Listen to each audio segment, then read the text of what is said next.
کھل گئی، سامنے آ گئی کہ کوفین کاغذ لکھیو وچ وجہ اللہ اسی تابے چن جا تو اساجا شاہ. تو کوفیوں نے خط لکھا حسین کو اور اللہ کو بیچ میں لا کے کہا کہ اسی تابے چن جا تو اساجا شاہ. تو شاہ نے کہا کہ بات یہ نہیں ہے، بات فرقوں کی نہیں ہے، بات کوفیوں کی نہیں ہے، بات کو سمجھو. سختی شہادت جی نسور و اناس، اس سختی شہادت کو سمجھو تو کیا ہے کہ رند پڑوین راز قضیہ کربلا. جو بھائی یہ فرقوں کا مسئلہ نہیں ہے، یہ اولیاء کا راز ہے. یہ اولیاء سمجھیں گے، فقیر سمجھیں گے، رند سمجھیں گے کہ کربلا کیا ہے. فرقہ پرست مولوی نہیں سمجھ سکتا.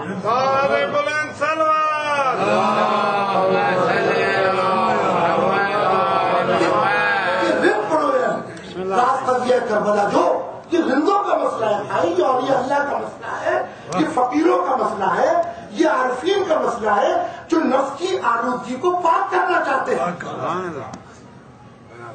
یہ ظاہر پرستوں کا مسئلہ کبھی نہیں رہا. تو بات کی آلودگی نفس، اس کی پاکیزگی کا مسئلہ ہے. کل میں حالہ میں مجلس پڑھ رہا تھا، وہ حالہ کے لوگ ادھر موجود بھی ہے.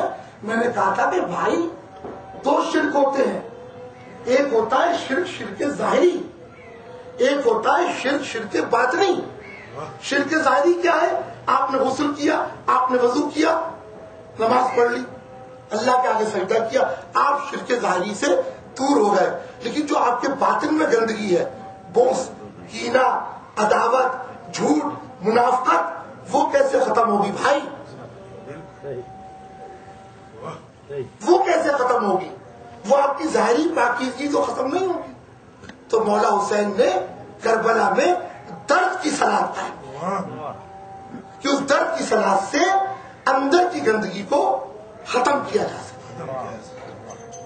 آپ دیکھیے شاہ کے کلام میں بھی ہے، اور دیکھیے یہاں بھی بات درد کی ہے کہ حسن میر حسین جو جن ہڑی جان خالق رب جبار کی مرندو تن، کہ جن میں درد حسین نہیں ہے. کیونکہ صوفی غم حسین کی بات نہیں کرتا، درد حسین کی بات کرتا ہے. جو غم کے بعد خوشی ہے، درد کے بعد شعور بیدار ہوتا ہے. تو آپ دیکھیے شاہ لطیف کے کلام میں درد حسین کی بات ہے کہ مولا حسین نے ایک درد کی سلاد دی ہے. اور اگر تم اس درد سے دور ہو، اگر تمہیں اس درد کا شعور نہیں ہے تو تم انسان نہیں ہو، تمہاری بخشش نہیں ہو سکتی، اللہ تمہاری بخشش نہیں کرے گا. تو بنیادی چیز ہے کہ آپ دیکھیے سندھی مرثیہ میں جہاں بھی ہے درد کا مسئلہ ہے، درد سے ہٹ کے بات نہیں ہے. جیسے بیدل فقیر نے کہا کہ وراجی وادی، تو وراجی وادی کیا ہے؟ ہم وراجی وادی کس کو کہیں گے؟ کہ جہاں پر سوز اور سورن جو ہے اس کا نزول ہو رہا ہے. تو وہ نزول کیا ہے؟ بیدل فقیر نے بتایا کہ درد کی وادی میں حسین کا نزول ہوا، اور حسین کا جب درد کی وادی میں نزول ہوا ہے تو سوز اور تمام سامان وہاں پر موجود ہے. تو عزیزان گرامی مرتبہ سندھ کے مرثیوں میں غم حسین کی تکرار نہیں ہے، درد حسین کی تکرار ہے. اور دوسری بات یہ ہے جو سب سے اہم ہے کہ سندھ کے مرثیوں کو کمانڈ فرقوں نے نہیں کیا، صوفیوں نے کیا ہے، عاشق حسین والوں نے کیا ہے. آپ دیکھیے مخدوم صدیقیوں کے مرثیے، مخدوم عارف کا مرثیہ، مخدوم محمد کا مرثیہ، اور آج بھی مخدوم عارف کا مرثیہ لکھیاری سادات کے بیٹھے، سزواری سادات کے لوگ اس کو پڑھتے ہیں. آپ دیکھیے مخدوم عارف سے لے کر مخدوم طالب مولا تک جس نے مرثیے کہہ گئے صدیقیوں کے حوالے سے، اس میں بھی شعور کی بات ہے، فکر کی بات ہے، علم کی بات ہے. شعور اور فکر سے بات الگ نہیں ہے. کیونکہ مسئلہ وہاں یہ ہے کہ ہم حسین کا نام لے کے ہجر سے ایک کٹھن سفر شروع کرتے ہیں جو وصال کی طرف جاتا ہے.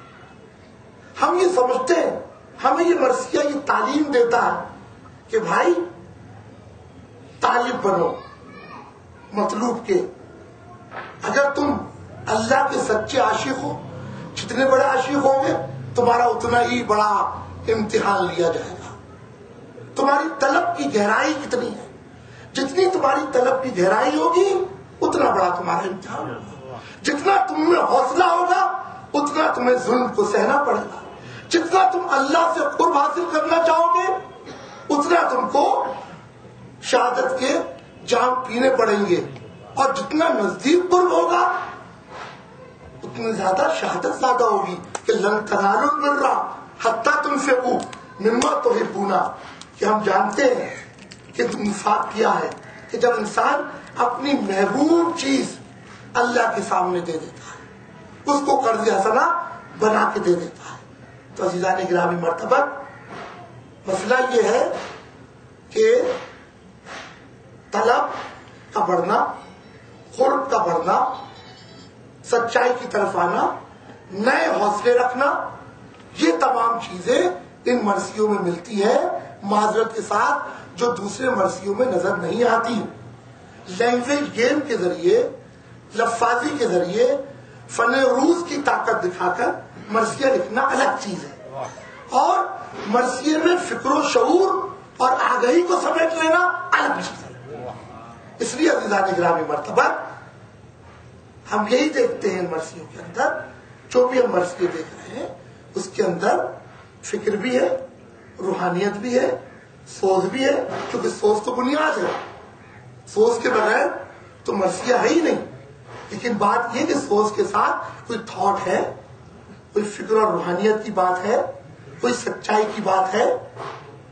کیا وہاں پر حسین محدود ہے یا یونیورسل ٹروتھ ہے، آفاقی سچائی ہے؟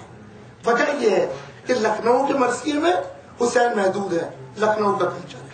حیدرآباد کے مرثیے میں حسین محدود ہے، حیدرآباد کا کلچر ہے. آپ کوئی بھی مرثی اٹھا کے دیکھ لیں حسین محدود ہے، کسی فرقے کے امام ہے. لیکن سندھی مرثیے میں حسین فرقے کا امام نہیں ہے، یونیورسل ٹروتھ ہے، آفاقی سچائی کا نام.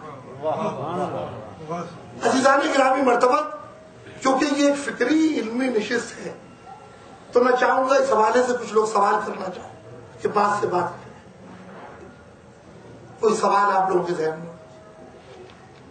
جو میں نے تمہیدی گفتگو تو کر دی ہے مرثیے پر، تو میں چاہوں گا کہ لوگ سوال کریں اسی حوالے سے. ہو سکتا ہے میں آپ کے سوالوں سے کچھ سیکھوں.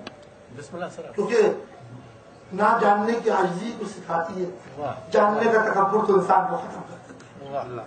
تو نہ جاننے کی عاجزی کے ساتھ اگر مرثیے کے حوالے سے نوجوان لوگ بھی بیٹھے ہیں، ضرور بیٹھے ہیں، کوئی سوال ہو تو جو مرثیے کا تقابلی جائزہ پیش کر رہے ہیں دوسرے مرثیوں سے، تو اس پہ اگر کوئی سوال ہوگا تو بحث میں آگے بڑھے. حاجی صبح صاحب آپ کے ذہن میں؟ بسم اللہ. آپ ڈاکٹر صاحب میرا مقصد جو بات آپ نے کیا ہے وہ تو صحیح ہے. اب سوال جو بھی کرے گا آگے نیکسٹ تو نہیں ہوگا.